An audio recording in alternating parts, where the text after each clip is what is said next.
பல்லடம் அருகே செம்மிப்பாளையம் ஊராட்சி அலுவலகத்தில் நடைபெற்ற கிராம சபை கூட்டத்தை பொதுமக்கள் முற்றுகையிட்டு வாக்குவாதம் செய்தனர். ஊராட்சி செயலாளரை தாக்க முயன்றதால் ஊராட்சி அலுவலகத்திற்கு காவல்துறையினர் பூட்டு போட்டனர்.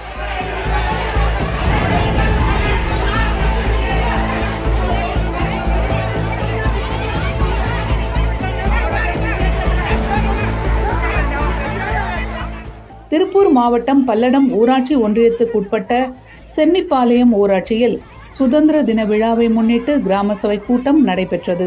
300க்கும் மேற்பட்ட குடும்பங்கள் இந்த பகுதியில் பல ஆண்டுகளாக பட்டா கேட்டு போராடி வருகின்றனர்.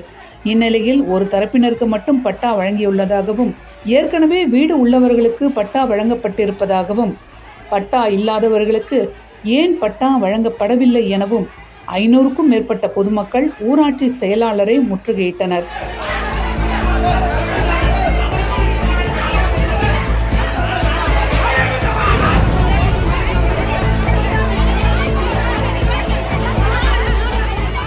மேலும் ஏராளமானோர் ஊராட்சி செயலாளர் அலுவலகத்திற்குள் புகுந்து அவரை தாக்க முயன்றதால் பரபரப்பு ஏற்பட்டது.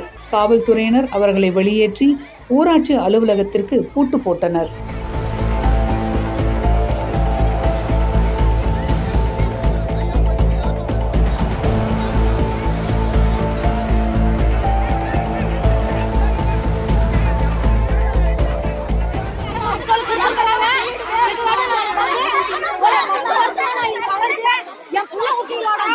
சென்னையில் போய் எத்தனை 3 நாள் நான் அங்கேயே இருந்து ஆட்டு போட்டு எனக்கு பட்டா கொடுத்தே ஆகணும் சீல்வத்தை வாங்கி வந்துருக்கேன். ஆனா இதை பார்த்துமே இந்த பிரசிடண்ட் எனக்கு எதுவுமே பண்ணல. நான் எனக்கு ரொம்ப கஷ்டம். என் குடும்பம் ரொம்ப சொல்ல போனா ரொம்ப சிரமம்.